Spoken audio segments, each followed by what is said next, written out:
नमस्कार, स्वागत आपका इंडिया की दहाड़ में। इस समय हम लोग पहुंचे हुए हैं पानीपत के असंध रोड पर। देख सकते हैं पुल के नजदीक हैं और व्यस्ततम रोड है। और व्यस्ततम रोड होने के कारण यहाँ पर क्या काम चल रहा था, क्या कुछ नहीं चल रहा था, वो भी हम आपको दिखाएंगे। ये देखिए, पिछले लंबे समय से यहाँ पर कंस्ट्रक्शन का काम करवाया जा रहा था, क्योंकि फुटपाथ जो है पूरी तरह से टूट चुका था, पूरी तरह से खत्म हो चुका था, जिसकी वजह से लोगों को हर समय खतरों से खेलना पड़ता था, क्योंकि जाम काफी लग जाता था पुल के नीचे पानी भरने की वजह से, और लोग परेशान हो जाते थे। और वो फुटपाथ पर से जैसे ही अपनी बाइकें या गाड़ियां चढ़ाते थे तो उनको चोट लगने का खतरा बना रहता था। तो उसी चीज को देखते हुए यहाँ पर कंस्ट्रक्शन का काम करवाया गया था, रिपेयरिंग का काम करवाया गया था। वो अभी बीच में ही है और देख सकते हैं काम लगातार जारी है और लोगों का आना जाना भी बदस्तूर जारी है, क्योंकि व्यस्ततम रोड है। आपको पहले ही बताया, व्यस्ततम रोड इसीलिए है क्योंकि कई गांवों को जोड़ता है।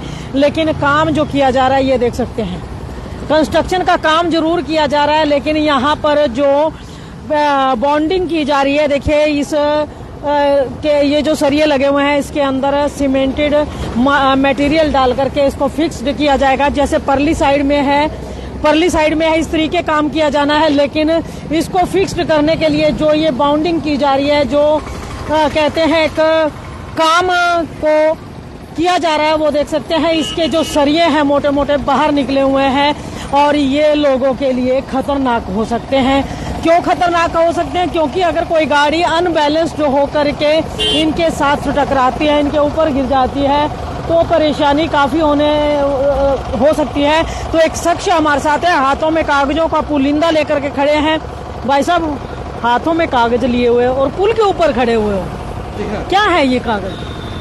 देखिए, ये पब्लिक की इनकन्वीनियंस थी, पब्लिक के लिए बहुत रिस्की था कि एक तो जितने बहुत लंबे बहुत महीनों से ये आयरन की जो बार है, ये जो सरिये हैं, ये ओपन थे और उसके बाद काम बहुत धीरे चल रहा था। और जैसे ही ये काम कर रहे हैं तो ये देखिए जिस तरफ से भागे जा रहा है उस तरफ से ये शार्प इतने इनका प्रॉब्लम है कि अगर रात के टाइम यहाँ पे अभी लाइट नहीं है, इस यहाँ पे लाइट नहीं है और रैश ड्राइविंग होती है। लाइट नहीं है मतलब पुल के ऊपर पहले तो खंबे थे, लाइटें थी नहीं। वो हो सकता है इन्होंने अपने कार्य के कारण अपने काम के कारण हो सकता है किसी मजबूरी में हटाए, उसका मेरे को नहीं पता।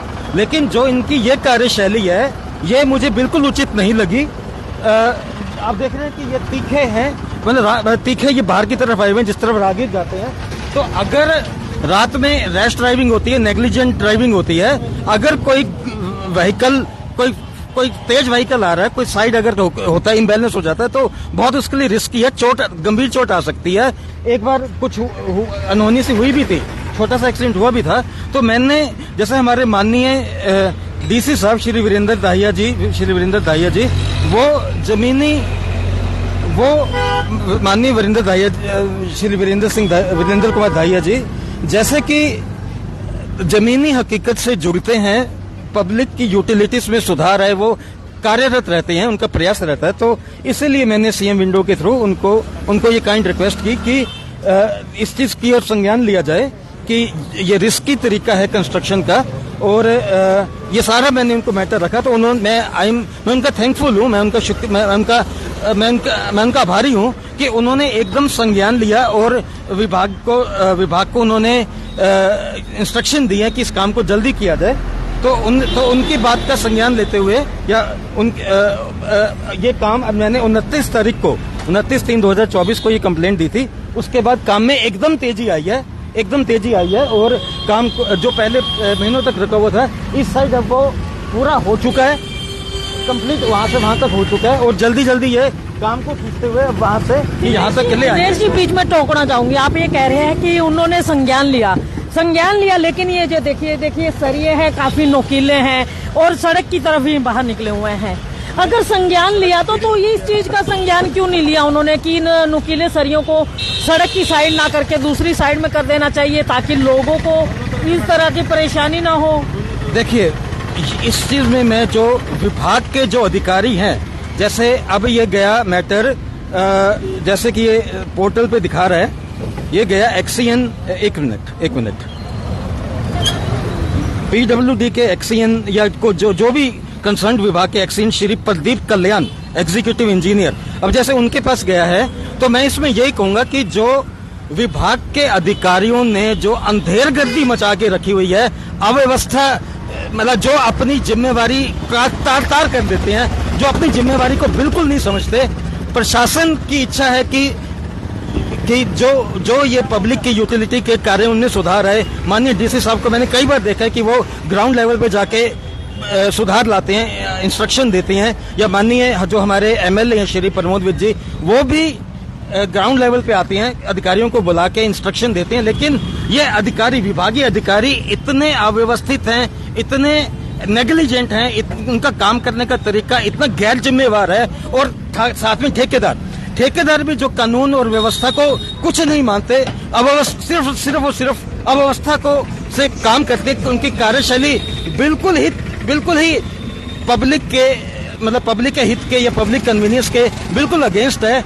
यही बात मैंने रखी है माननीय डीसी साहब को, मैंने यही मैंने रिक्वेस्ट की है कि सर गैर जिम्मेवार अधिकारी और गैर जिम्मेवार कंस्ट्रक्शन कॉन्ट्रैक्टर, उनके काम में सुधार लाया जाए। अगर कॉन्ट्रैक्टर मानते हैं ठीक है, ऑडिट करवाया जाए, अगर मानते हैं ठीक है, नहीं मानते तो इनको सिस्टम से रिमूव करें। ऐसे कॉन्ट्रैक्टर को सिस्टम से रिमूव करें, अच्छे कॉन्ट्रैक्टर को जो ढंग से प्रशासन से, अनुशासन से और व्यवस्था से जो काम करना चाहें, जो काम करें, काम को सीरियसली लें, उन्हीं को लाएं। नहीं तो व्यवस्था में सुधार लाते हुए ऐसे जो अधिकारी हैं उनकी भी जिम्मेवारी तय करें। अगर वो मानते हैं ठीक है, नहीं तो उनके खिलाफ विभागीय जांच हो और एज पर लॉ जो डिसिप्लिनरी एक्शन उनके अगेंस्ट बनता है वो करें, ताकि कुल मिला के जो सरकार की कोशिश रही है कि पब्लिक को ग्राउंड लेवल पे कन्वीनियंस मिले, सुधार मिले, ट्रांसपेरेंसी आए, पारदर्शिता आए, और जो अधिकारी और जो एक कॉन्ट्रैक्टर जो तार कर देते हैं व्यवस्थाओं को, जिनको अनुशासन नाम की कोई चीज नहीं पता, अपनी जिम्मेवारी का कोई चीज नहीं पता, वो जिम्मेवार बने। जरूरी है कि ये अधिकारी और ऐसे कॉन्ट्रैक्टर जिम्मेवार बने। दिनेश जी, हाँ, मैं एक बात टोकना चाहूंगी। ये तो एक खाली असंध रोड पुल की बात कर रहे हैं आप।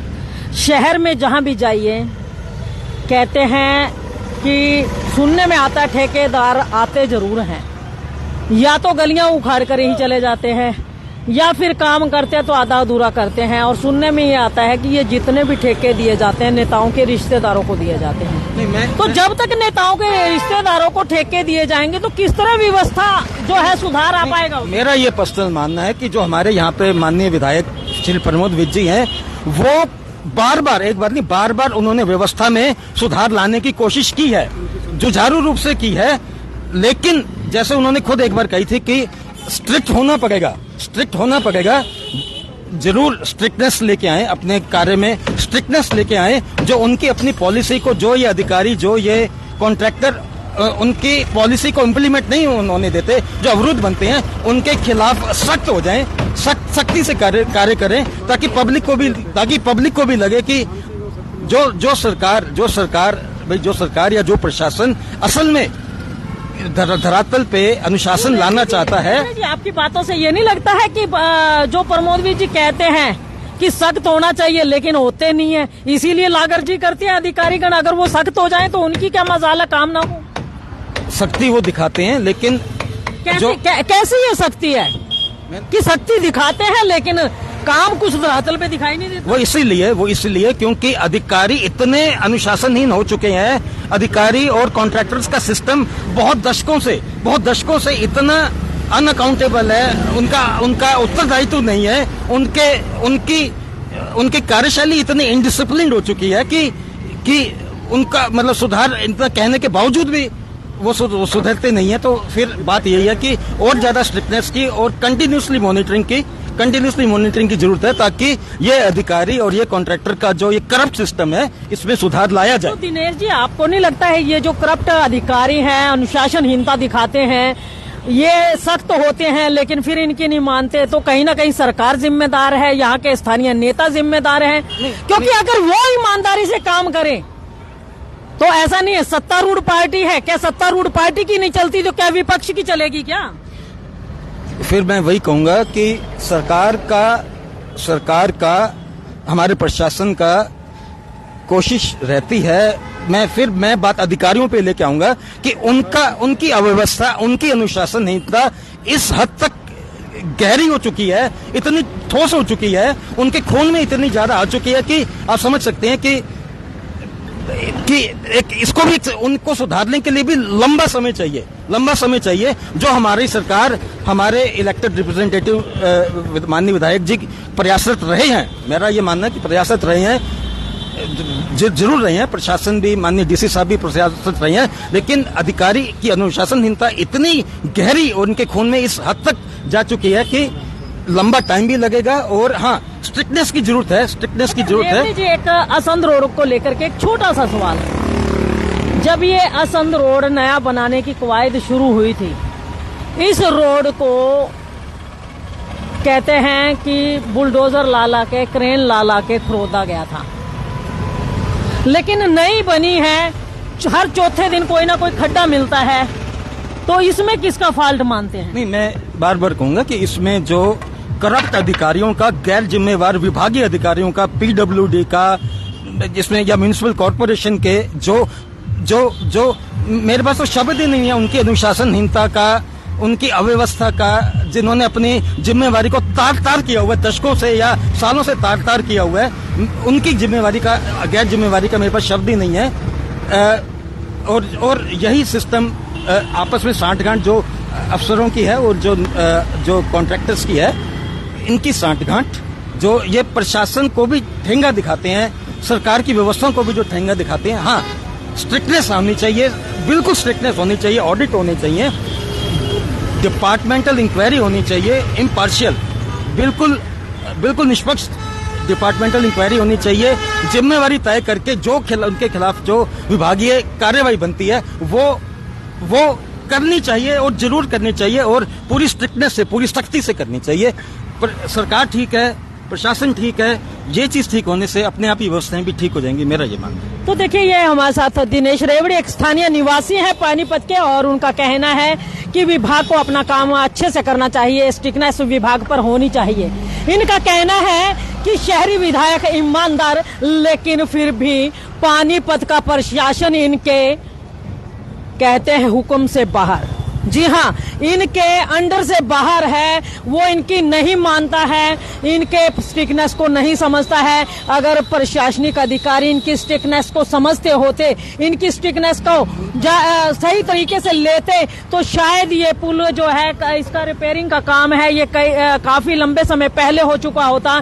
और देखिए कितना रिस्की काम ये किया जा रहा है, ये देख सकते हैं, रिस्की काम है, और यहाँ पर कोई भी बड़ा हादसा भी हो सकता है, जिस तरीके से काम यहाँ पर किया जा रहा है। देख सकते हैं, अगर बात की जाए तो इस पुल के रिपेयरिंग के काम को लेकर के, तो देखिए कितने बड़े बड़े सरिये जो हैं, ये देखिए फिक्स्ड कर दिए गए हैं। तमाम सरिये ये देखिए फिक्स्ड हो चुके हैं, ये पूरी तरह से फिक्स कर दिया गया है इनको। अब ये कहीं आगे पीछे जाने वाले नहीं है, जो सरिया जहां पर है वो वहीं पर रहने वाला है। और लाइट की अगर व्यवस्था की बात की जाए तो पुल का रिपेयरिंग का काम शुरू होने से पहले इस पुल पर बिजली के खंभे भी थे और उन पर लाइटें भी लगी हुई थी। हालांकि कुछ ही लाइटें जल पाती थी, उनमें से 2-4 इक्का दुक्का लाइटें जलती थी। लेकिन जैसे ही इस पुल की रिपेयरिंग का काम शुरू हुआ, सबसे पहले काम किया गया लाइटों के खंभे उखाड़ने का। जी हाँ, लाइटों के खंभे उखाड़ने का काम कर दिया गया।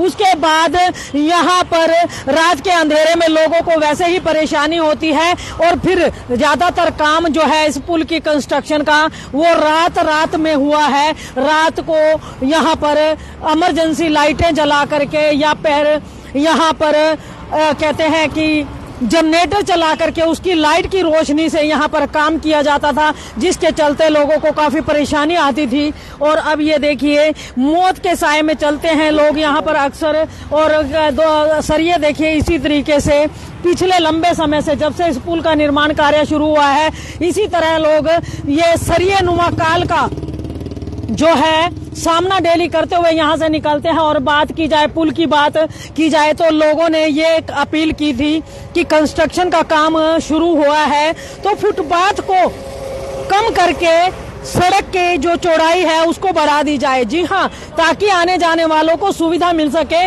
लेकिन अगर बात की जाए चौड़ाई बढ़ाने की, तो बढ़ाने की बजाय दोनों तरफ से जी हाँ, दोनों तरफ से फुटपाथ के साथ साथ बैरिगेटिंग बना दी गई है और बैरिगेटिंग के चलते हुए पुल को चौड़ा करने की बजाय उसकी चौड़ाई और भी कम कर दी गई है। जहां कहते हैं यहाँ उल्टा ही काम होता है। अगर आप कहेंगे कि चौड़ाई कम कर दी जाए तो ये चौड़ाई शायद बढ़ जाती, और अगर इसको चौड़ाई बढ़ाने की बात की गई थी सड़क की तो इसकी चौड़ाई कम कर दी गई। लगता है शायद सिस्टम सारा जो है उल्टा पुल्टा ही चलता है ये। तो यहाँ पर इनसे पूछना चाहेंगे, भाई ये जो सरिये बाहर निकले हुए हैं ये इसी तरीके निकले रहेंगे? ये तो इसके सपोर्ट के लिए लगाने पड़ते हैं। सपोर्ट के लिए लगाने पड़ते हैं, तो ये थोड़ा उस साइड में ज्यादा नहीं हो सकता? कर रहे हैं जी, जितना होता है उतना करते हैं। खुल जाएगा फिर ये? नहीं, खुल तो जाएगा, लेकिन ये जब आने जाने वाले रात को लाइट भी नहीं, अगर कोई गाड़ी अनबैलेंस्ड होके इस पे गिर जाती है तो नुकसान नहीं है लोगों का? आप ये देखो ना, 4 इंच ये निकाल रहा है, बाकी अंदर ये इधर ही निकाल रहे हैं। अच्छा, मतलब 4 इंच नुकसान नहीं करेगा अगर बंदा इसके ऊपर गिर जाए? अब एक बात बताओ, जितनी जरूरत है उतना तो करना पड़ेगा। कहाँ पे देख रहे हैं जगह जगह काफी निकले हुए हैं ये सरिये। उनको अंदर कर देंगे थोड़ा सा। तो मतलब ठेकेदार कौन है यहाँ? ठेकेदार कौन है? हम तो लेबर हैं जी, ठेकेदार। लेबर हो? हाँ जी। ठेकेदार आता भी है कि नहीं यहाँ पे? हाँ, आते हैं वो। आता है? किस टाइम? टाइम कोई नहीं होता ठेकेदार का, किस टाइम बताऊँ? नाम क्या है ठेकेदार? हाँ जी, ठेकेदार का नाम क्या है? हम तो प्राइवेट टेंडर से। ठेकेदार का नाम क्या है? ठेकेदार का नाम तो फौजी है। हाँ जी? फौजी के नाम से जानते हैं जी हम तो। मतलब नाम नहीं है उसका कोई? हम नाम सिर्फ फौजी के जानते हैं, हमें प्रॉपर नाम थोड़ा ही पता। आपका नाम क्या है? मेरा नाम तो मनोज है। मनोज। हाँ जी। तो देख सकते हैं मनोज यहाँ पर लेबर के काम में जुटे हुए हैं और उनका कहना है कि ठेकेदार आता जरूर है। कोई फौजी नाम का व्यक्ति है, वो ठेकेदार है, वो आता जरूर है। देखिए, नाम तक नहीं पता इनको ठेकेदार का। वो सब फौजी कह के उसको बुलाते हैं, कहते हैं जी फौजी है, फौजी। फौज में तो दुनिया जाती है, अगर फौजी ही नाम होने लग जाएगा तो शायद दुनिया में कोई नाम ही नहीं रहेगा। और देखिए, अब देखिए हम लोग यहाँ पर खड़े हैं, मौजूद खड़े हैं, तो जब हमने इनसे बातचीत की कि ये सरिये ज्यादा बाहर निकले हुए हैं, तो उसके बाद जो सड़क की तरफ निकले हुए सरिये हैं उनको अंदर की तरफ लिया जा रहा है। अन्यथा देख सकते हैं पीछे जो है पूरी तरह से इन जो पेच है इनको कस दिया गया है और लोगों के लिए एक हादसों का घर छोड़ दिया गया है और लोग परेशानी के चलते यहाँ से निकल रहे हैं। भाई, काम चल रहा है, तो आइए बातचीत है यहाँ लोगों से जरूर करना चाहेंगे और जानना चाहेंगे। पुल पे काम चल रहा है भाई, और ये सरिये दूर तक निकले हुए हैं, ये जो देख रहे हैं। हाँ जी। ये कितना फायदा देते हैं लोगों को? सही फायदा है जी। फायदा है। अगर कोई गाड़ी अनबैलेंस होके इनके ऊपर गिर जाए, ये सरियों के ऊपर, सरियों के ऊपर जी, उनको खुद देख के चलाना चाहिए ना। अभी काम चल रहा है तो अच्छा, उनको भी तो देखना चाहिए। काम चल रहा है, थोड़ी साइड में से आराम से चलाएं। काम तरीके से हो रहा है। और क्या जी। क्या नाम है आपका? करण।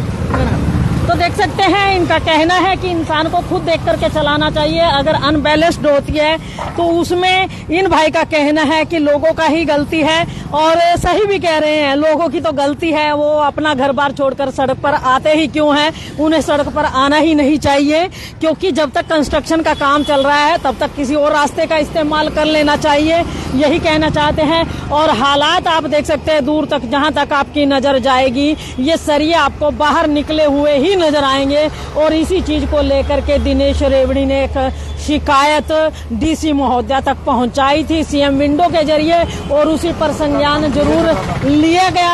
और उनका कहना है कि पुल का काम भी बड़ा धीरे धीरे चल रहा था, जिसकी वजह से लंबे समय के तक लोगों को परेशानी का सामना करना पड़ रहा था। काफी लंबा समय हो गया था और लोग परेशान हो चुके थे। और जिस बात इस सीएम विंडो पर शिकायत लगने के बाद डीसी महोदया ने यहां पर संज्ञान लेते हुए इस काम को जल्दी से जल्दी निपटाने के आदेश दिए। तो उसके बाद काम को बड़ी तत्परता से किया जा रहा है, और अब देखना यह होगा कि ये काम कितनी जल्दी पूरी होगा और कितनी जल्दी लोगों को इस धूल भरे कंस्ट्रक्शन भरे रास्ते से निजात मिल पाएगी। ये देख सकते हैं, ये देखिए सर, ये आप देख सकते हैं, और हालात अभी भी गंभीर बने हुए हैं। देखते हैं ये सरिये इसी तरह से लोगों के लिए परेशानी का सबब बनते रहेंगे या फिर कंस्ट्रक्शन करने वाले इस और कुछ ध्यान देंगे या नहीं। तो इन लाइव तस्वीरों को ज्यादा से ज्यादा शेयर अवश्य कीजिए, लाइक भी कीजिए, चैनल को फॉलो करना ना भूलें। इंडिया की दहाड़ के लिए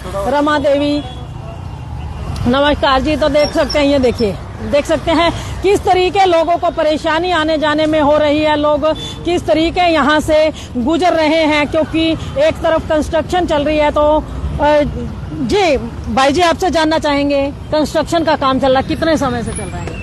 ये हो गया जी 6 बजे। 6 महीने हो गए। हाँ जी। कितनी सुविधा मिल रही है? सुविधा क्या मिलनी है, कुछ भी नहीं मिला है। अच्छा, ये जो काम किया जा रहा है, कुछ बेनिफिट होगा इससे? बेनिफिट तो देखो जी, हमारे नियर बैठे हैं, उन्होंने कुछ सोच के ही बनाया होगा। देखो जी, ये तो हमारी सोच अलग है, आपकी अलग है, और किसी अलग है। अच्छा, सुनने में तो ये आया था कि इस पुल को थोड़ा चौड़ा कर दिया जाएगा, फुटपाथ कम करके। हाँ जी, हाँ। क्या चौड़ा हुआ? कम हो गया जी। कम हो गया। आने वाले टाइम में परेशानी आएगी। मतलब मशीनरी उल्टी चलती है। देखो जी, भाई अगर कहते कम कर दो तो चौड़ा हो जाता। नहीं, मेरी समझ में ना, ये जल्दबाजी सोचा गया कि ऐसे कर दो, प्रैक्टिकली नहीं सोचा गया। प्रैक्टिकली सोचा गया होता तो ये ठीक ढंग से जब दोबारा तोड़ के बना रहे तो अच्छे ढंग से बनाते, थोड़ा पीछे करके बनाते, कि न तंग करके बनाते। क्या मानते हैं किसकी गलती है ये जल्दबाजी में फैसला लेने? जल्दबाजी में मैं क्या कह सकता हूँ, इतना प्रशासन है, अब मैं किसी का क्या कैसे कह सकता हूँ। प्रशासन की गलती। टीम तो बैठती होगी कोई ना कोई, तो हमारे बड़े महोदय जी बैठते होंगे, या किसी कोई सलाहकार ठीक ना हो, शायद ये भी हो सकता है। मानते हैं नेता और प्रशासनिक अधिकारियों को मिला जुला फैसला है। बहुत काम होते हैं जी, नेता को खाली यही काम नहीं कि ये देखे, इसके पीछे टीम होती है। नहीं, नेताजी उद्घाटन करने के लिए नेताजी आ जाते हैं, तो काम देखना नेताजी की बात। मैं नेताजी को पर्सनल तौर पे जानता हूँ, बड़ी पेन ले रहे हैं, क्या क्या सड़कें बना दी जो किसी ने सोचा भी नहीं था, क्या क्या डिवाइडर बना दिए, संद रोड का, बरसत रोड का, गोहाना रोड का क्या हाल होता था। देखो जी, ये बात अगर एक कमी रह भी गई है तो मैं उसका नाम नहीं ले सकता किसी कीमत पे भी। मैं हालांकि खूबियां देखनी चाहिए, कमियां में नहीं। हो जी वैसे तो, देखिए काम कर दिया जी, कमाल है जी। मतलब खूबियां हैं बंदे में। सिविल हॉस्पिटल में देखो जी 5 स्टार होटल बना दिया, सारे स्कूल बन रहे हैं। निजी तौर पे मैं नहीं कह रहा, हकीकत जो बात है वो कर रहा हूँ मैं। अब लोग खुश है, इनके कार्य से बहुत ज्यादा खुश है लोग। आज तक ऐसा नेता नहीं है। आपने अभी एक बात बोली, सिविल हॉस्पिटल है, 5 स्टार होटल बना दिया। उस 5 स्टार होटल में फैसिलिटी कितनी है? बहुत ज्यादा है। मैंने बच्चे को इंजेक्शन लगवाने थे, जो बाजार में 1500 का, मेरे 15 रुपए नहीं लगे जी। वहाँ फैसिलिटी बहुत ज्यादा, क्या बात है जी। ये नीचे वाले दांत लगवाए हैं, वहाँ लगवाए हैं, बिल्कुल कम पैसे अवेलेबल है। बिल्कुल है जी। मैं तो गया हूँ, लोगों से अक्सर बात करते हैं, लोग कहते हैं स्टाफ नहीं है वहाँ पे, स्टाफ कम वाले है। जो है ना जी, अपोजिशन वाले, उनके पास कोई मसाला नहीं रहेगा। मैं तो गांव में भी जाता हूँ, गांव में सड़कें जो बनी हुई थी तोड़ तोड़ के दोबारा बनाई, इतना प्रगति आज तक नहीं देखी मैंने, आज तक। मतलब अच्छा काम चल रहा है, बहुत बढ़िया जी। क्या नाम है आपका? मेरा नाम विनोद बत्रा है जी। तो देखिए, विनोद बत्रा जी, इनका कहना है कि जो काम अब की बार हुआ है, पहले ऐसा काम नहीं हुआ है। सड़कें जो है उनका निर्माण करवाए गए और डिवाइडर बनवाए गए, तमाम सुविधाएं दी जा रही है। सिविल हॉस्पिटल का अगर बात की जाए तो उसमें अच्छी व्यवस्था मिल रही है, डॉक्टर्स मिल रहे हैं, वहाँ पर जो है टीम अच्छी मिलती है। इलाज करवाना हो तो वहाँ पर निःशुल्क इलाज हो जाता है, कोई दिक्कत परेशानी नहीं आती है। तो तमाम लाइव तस्वीरें जो है आपको दिखाई जा रही है इंडिया की दहाड़ के माध्यम से। खबर को साथ के साथ शेयर अवश्य करते रहिए। देख सकते हैं यहाँ आप देख सकते हैं पुल पर एक और जो है कंस्ट्रक्शन का काम चल रहा है, दूसरी ओर जो है लोगों को लंबी लंबी लाइनों में लगना पड़ रहा है। यहाँ देखिए दूर तक जाम लग चुका है, क्योंकि व्यवस्था जो है यहाँ पर पूर्ण रूप से नहीं बन पा रही है। कहीं ना कहीं थोड़ी परेशानी आती है कंस्ट्रक्शन के काम में। हालांकि डीसी महोदय के संज्ञान लेने के बाद जो है यहाँ पर काम में तेजी अवश्य आई है, ये कहना है दिनेश रेवड़ी का। और उनका कहना है कि अगर काम को सुचारू ढंग से किया जाए, थोड़ा केयरफुली किया जाए, तो लोग जो है इन सरियों के दंश से भी बच सकते हैं, अन्यथा लोगों को परेशानी काफी होने वाली है। तो इस खबर को साथ के साथ शेयर अवश्य कीजिए। सज्जन और हमारे साथ हैं भाई साहब, इस पुल से आते जाते हो डेली? जी मैम। अच्छा, कैसा मतलब फील करते हैं इस ये हमेशा इसका काम ही चलता रहता है, कभी मण के चार नहीं हुआ, और मुझे लग रहा है कि कंडम हो गया, अभी ये कभी भी गिर सकता है। बिल्कुल काफी पुराना हो गया ये। आई थिंक इसको दोबारा ही मॉडिफाई करना चाहिए। यहाँ तो मतलब रिपेयरिंग का काम चल रहा है, आप कह रहे हो बिल्कुल कंडम हो। मैम अगर आप इस पे देखोगे ना, आप इसका पहले का देखो कब से है ये तब से ही मुझे ऐसा लग रहा है कि बहुत पुराना हो गया है। अब इसको दोबारा से ही वो करना चाहिए। अच्छा, अभी ये जो कंस्ट्रक्शन का काम चल रहा है, कितना सेटिस्फाई हो इससे, कितना बढ़िया हो रहा है, कुछ अच्छा हो रहा है? मैम इससे और पुल भीड़ा हो जाएगा। अच्छा, बीड़ा हो गया। और क्या, पहले बहुत कम है ये, अब और भी कम कर रहे हैं। इसके बाद तो आपको पता ही है आने जाने वालों को असुविधा ही होगी। मैम क्या मानते हैं किसका फॉल्ट है? मैम ये तो सरकार ही बताएगी, हमें तो क्या पता। चलो थैंक यू मैम। मतलब ये प्रशासनिक अधिकारियों का रोल मानते हैं इसमें, या नेताओं का मानते हैं कुछ? इस बारे में कुछ नहीं कह सकता मैं। धन्यवाद मैम। तो नाम बता दीजिए। तो देखिए, रणवीर सिंह हमारे साथ है और उनका कहना है कि इस पुल को जर्जर अवस्था में हो चुका है, ये पुल बिल्कुल जर्जर हो चुका है और इसकी हालात ऐसे हो चुके हैं कि कभी भी कोई बड़ा हादसा हो सकता है। उनका कहना है कि इस पुल की रिपेयरिंग होने की बजाय इस पुल को दोबारा से बनाया जाना चाहिए था, लेकिन पुल को दोबारा बनाने की बजाय इसकी रिपेयरिंग का जो काम लिया गया है, शायद कुछ ऐसा बताना वो चाहते थे लेकिन कैमरे के सामने नहीं बोल पाए हैं। और लोग जो हैं काफी परेशान है कंस्ट्रक्शन के काम के चलते, और लोगों का ये कहना है कि कंस्ट्रक्शन के काम के चलते पहले ही लोग परेशान हैं और जैसे जैसे ये कंस्ट्रक्शन होते जा रहा है और पुल की जो है कहते हैं आने जाने का रास्ता जो है वो तंग होता जा रहा है। होना तो ये चाहिए था कि कंस्ट्रक्शन का काम होने के बाद इस पुल को थोड़ा सा स्पेस ज्यादा मिल जाना चाहिए था, गाड़ी वालों को स्पेस ज्यादा मिल जाना चाहिए था, लेकिन गाड़ियों को स्पेस ज्यादा मिलने के बजाय अब स्पेस और कम हो गया है, ये कहना है लोगों का। और आप लोगों का क्या कहना है, आप कमेंट बॉक्स में नीचे कमेंट करके जरूर बताइएगा। क्या कहना है आपका असंध पुल को लेकर के कि उसका कंस्ट्रक्शन का काम पूरा होने के बाद ये पुल ज्यादा स्पेस आपको देगा या फिर रास्ता तंग होने की वजह से फिर पहले की तरह यहाँ पर जाम की सी स्थिति बनी रहेगी और लोगों को यूं ही दिक्कतों का सामना करना पड़ेगा। तो इस खबर को ज्यादा से ज्यादा शेयर अवश्य कीजिए, लाइक भी कीजिए, चैनल को फॉलो करना ना भूलें। इंडिया की दहाड़ के लिए रमा देवी, जय हिंद, जय भारत।